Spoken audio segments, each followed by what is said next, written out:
George peered under the prickly bush in astonishment. Tim had disappeared. He just simply wasn't there anymore.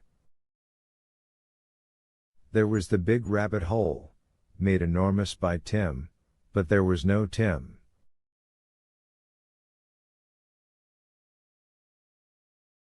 "I say, Julian, Tim's gone," said George in a scared voice.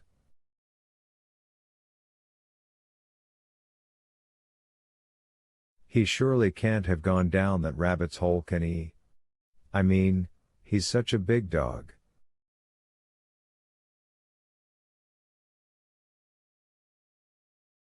The children crowded round the big gorse bush. There came the sound of a muffled whine from somewhere below it.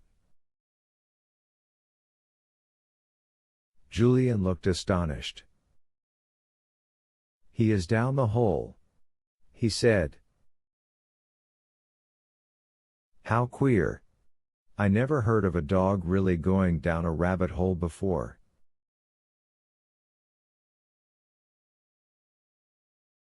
"However, are we going to get him out?" "We'll have to dig up the gorse bush, to begin with," said George, in a determined voice.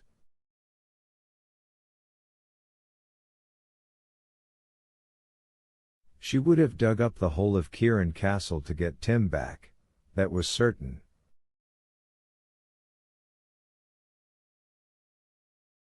"I can't have poor old Tim whining for help down there and not do what we can to help him."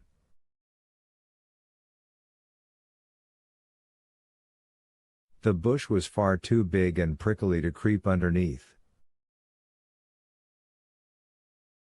Julian was glad they had brought tools of all kinds. He went to fetch an axe.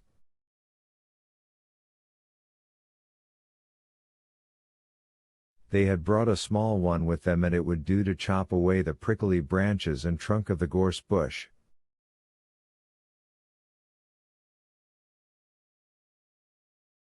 The children slashed at it and soon the poor bush began to look a sorry sight. It took a long time to destroy it, for it was prickly, sturdy and stout.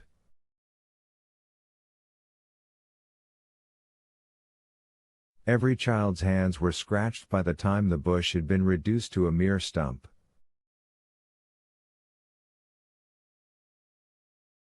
Then they could see the hole quite well. Julian shone his torch down it.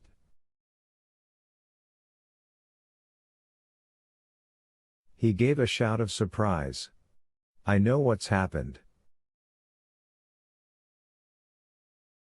The old well is here."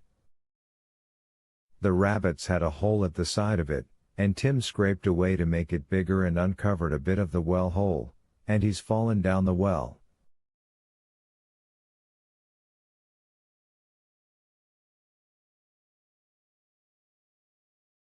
"Oh no, oh no," cried George, in panic. "Oh Tim, Tim, are you all right?" A distant whine came to their ears. Evidently Tim was there somewhere. The children looked at one another. "Well, there's only one thing to do," said Julian. "We must get our spades now and dig out the whole of the well."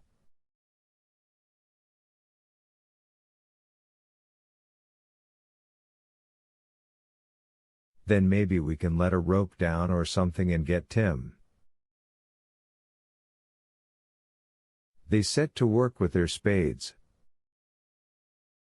It was not really difficult to uncover the hole, which had been blocked only by the spreading roots of the big gorse bush, some fallen masonry, earth, sand and small stones.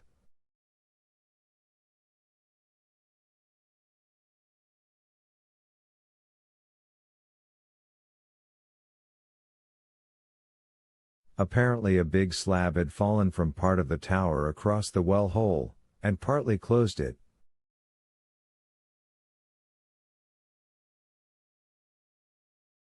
The weather and the growing gorse bush had done the rest. It took all the children together to move the slab. Underneath was a very rotten wooden cover, which had plainly been used in the old days to protect the well.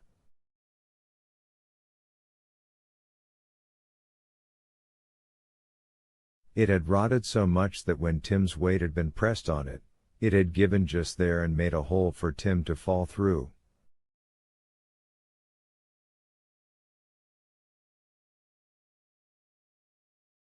Julian removed the old wooden cover and then the children could see down the well hole.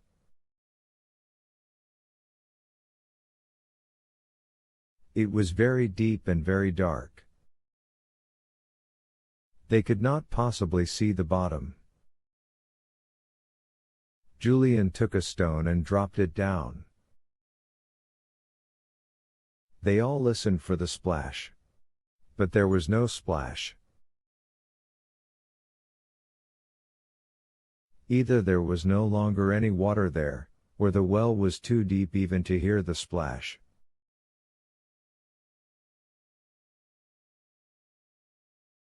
"I think it's too deep for us to hear anything," said Julian. "Now, where's Tim?" He shone his torch down, and there was Tim. Many years before, a big slab had fallen down the well itself and had stuck a little way down, across the well hole, and on this old cracked slab sat Tim, his big eyes staring up in fright.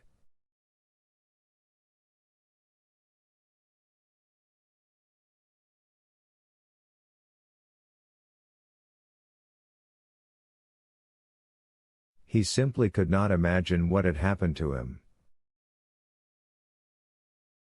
There was an old iron ladder fastened to the side of the well. George was on it before anyone else could get there. Down she went, not caring if the ladder held or not, and reached Tim.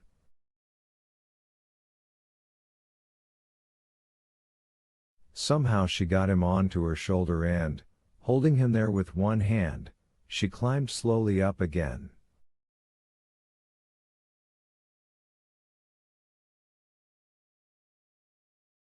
The other three hauled her out and Tim jumped round her, barking and licking for all he was worth.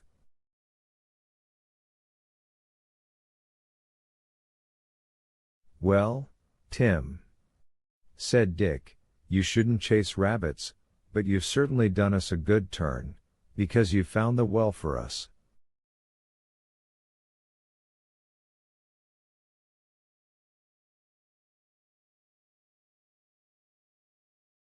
"Now we've only got to look around a little to find the dungeon entrance." They set to work again to hunt for the dungeon entrance. They dug about with their spades under all the bushes.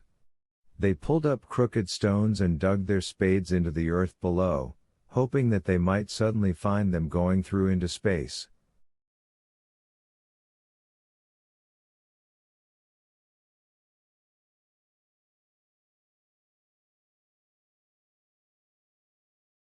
It was really very thrilling.